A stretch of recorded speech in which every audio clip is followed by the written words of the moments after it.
Hello दोस्तों, आप सभी का 11वीं क्लास में स्वागत है। दोस्तों आज फिर हम एक नया टॉपिक लेकर आए हैं जिसका नाम है टॉपिक का एक समान विद्युत क्षेत्र में द्विध्रुव पर बल तथा बलागुण कितना लगता है, क्या इसका डेराइव है, क्या इसका फॉर्मूला है, वो चीज हम लोग इसमें देखेंगे बल बाई बल। तो इसकी लैंग्वेज क्या है दोस्तों, समझोगे। माना एक द्विध्रुव एक वैद्युत द्विध्रुव है जिसके आवेश माइनस क्यू प्लस क्यू के मध्य जो दूरी है वो कितनी है, 2a। तो जब हमारा जो द्विध्रुव आघूर्ण का जो फॉर्मूला होता है P बराबर Q into 2a होता है, जो कि हम बेसिक से जानते हैं। जब हम दोस्तों इसी में बात करते हैं कि मान लो हमारे पास एक समान विद्युत क्षेत्र है, इस एक समान विद्युत क्षेत्र में क्या है, हमारे पास एक द्विध्रुव आघूर्ण रखा है जो किसी एंगल पे हमने एंगल मान लिया थीटा। इस पे हमने माइनस क्यू नाम दिया, इस पे हमने प्लस क्यू नाम दिया। ये विद्युत क्षेत्र है और इनके बीच की दूरी हमने मान ली, कितनी दूरी मान ली, ऊपर से देखो दोस्तों 2a। कितनी मान ली, 2a। अगर मैं इसी को थोड़ा सा और इसको मॉडिफाई करूं तो आप देखोगे ये थीटा है, तो 2a इस पे क्या आ जाएगा, 2a cos थीटा, और इस पे आ जाएगा 2a sin थीटा। अब दोस्तों इसमें आप ये समझिए, जो इस पे जो आवेश है प्लस क्यू, क्या इस पे फोर्स लग रहा होगा? बिल्कुल लगेगा। क्यों? विद्युत क्षेत्र में है तो विद्युत क्षेत्र में फोर्स का फॉर्मूला लगेगा F इक्वल टू क्यू। आप देखिए, और अगर मैं इसमें नेगेटिव पे बात करूं तो इधर भी कितना लगेगा, F इक्वल टू क्यू। तो आपको ये समझना होगा, जब प्लस क्यू आवेश पर जो विद्युत बल है, जो एफ है, वो कितना लग रहा है, क्यू ई। इधर कितना लग रहा है, क्यू ई। दोनों जो है विपरीत दिशा में, तो सोचो नेट बल कितना होगा, फिर से जीरो होगा।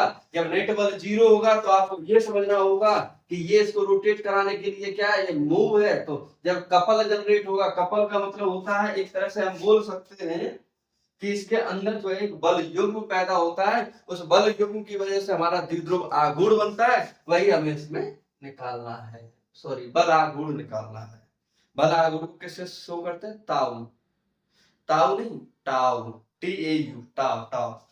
तो दोस्तों आइए चलिए चलते हैं इसमें। तो देखोगे कि प्लस क्यू आवेश के कारण, प्लस क्यू आवेश के कारण जो हमारा बल है वो कितना आ जाएगा, क्यू ई। क्यू ई, तो मैं बोल सकता हूं ये हमारी कितना है, विद्युत क्षेत्र की दिशा में।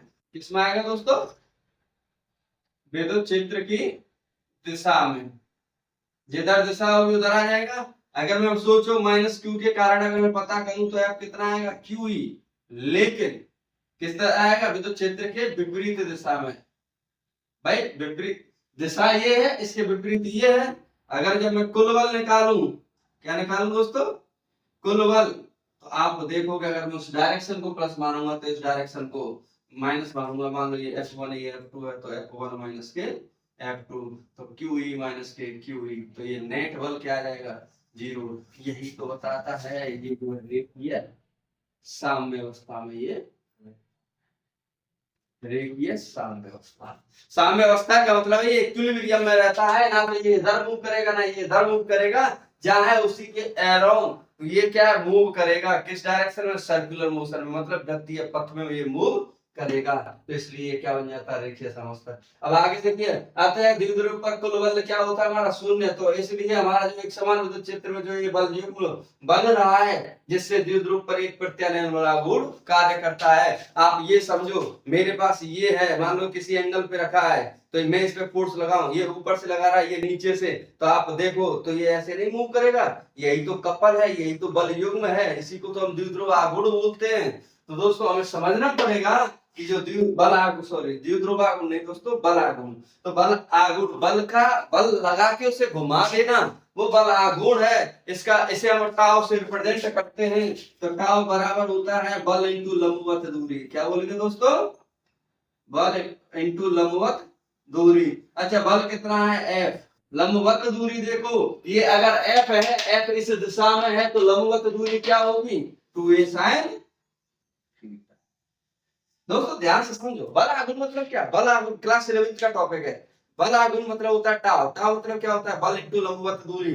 बल ऐसे है, लंबवत दूरी ये है, तो क्या है, 2a sin थीटा। तो क्या लिख दूंगा, 2a sin थीटा। अच्छा, F की वैल्यू अभी हमने देखी, क्या आई थी, QE into 2a sin theta.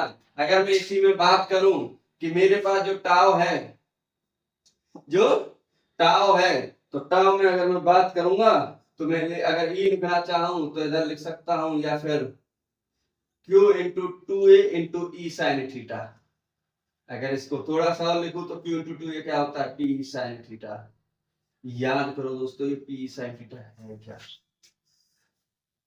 याद आना चाहिए। P साइन थीटा क्या है, ये सदिश रूप है। तो हम बोल सकते हैं जो टाउ होता है वो हमारा एक सदिश रूप होता है। तो हमारा ये क्या है, सदिश। दोस्तों इसमें कुछ कंडीशन आ जाती है, जो कंडीशन कुछ इस प्रकार है, आपको ये चीजें समझनी होंगी कि ये बात किसकी करेगा, थीटा की। किसकी, थीटा। थीटा एक बार 0 हो जाए, 90 हो जाए और 180 हो जाए, तीनों केस पे वो आपसे कंडीशन पूछना चाहता है। तो मैं एक आपको बता दूं केस। पहला केस, जब थीटा कितना हो, 0, तो सोचो साइन जीरो की वैल्यू कितनी होती है, 0। तो टाउ सोचो पी साइन थीटा, थीटा की जगह 0 रखोगे तो टाउ कितना आ जाएगा, 0। अगर यही मैं केस 2 में बात करूं, किसमें, केस 2 में, तो केस 2 जब थीटा 90 होगा, मतलब जब थीटा कितना हो, 90 हो, तो सोचो टाउ कितना आ जाएगा, पी। और केस 3 में जब थीटा आपका 180 हो, तो सोचो टाउ माइनस के पीई आ जाएगा। क्या आ जाएगा, पीई। एक सेकेंड, फॉर्मूला आएगा साइन 180। साइन 180 मतलब साइन 90 प्लस 90 cos 90, और cos 90 की वैल्यू फिर से 0। तो टाउ इस टाइम क्या आ जाएगा, 0। अगर ये टाउ 0 आता है, इसका मतलब है हमारा टॉर्क अधिकतम कब होगा, जब थीटा कितना हो, 90। स्थायी कब होगा और अस्थायी कब होगा, ये कंडीशन है। ये एमसीक्यू में पूछ लिया जाता है कि दोस्तों मुझे ये बताओ कि जब मेरा डाइपोल अधिकतम हो, बलागुण अधिकतम लग रहा हो, तब वो थीटा कितना होगा, अधिकतम जब होता है, जब थीटा कितना होता है, 90 डिग्री। तो दोस्तों ये कुछ इस तरह से हमारा डेराइव था, बल तथा बलागुण कैसे आता है। तो उम्मीद कर रहा हूं दोस्तों आप लोगों के समझ में आया होगा ये डेराइव। थैंक यू दोस्तों, धन्यवाद।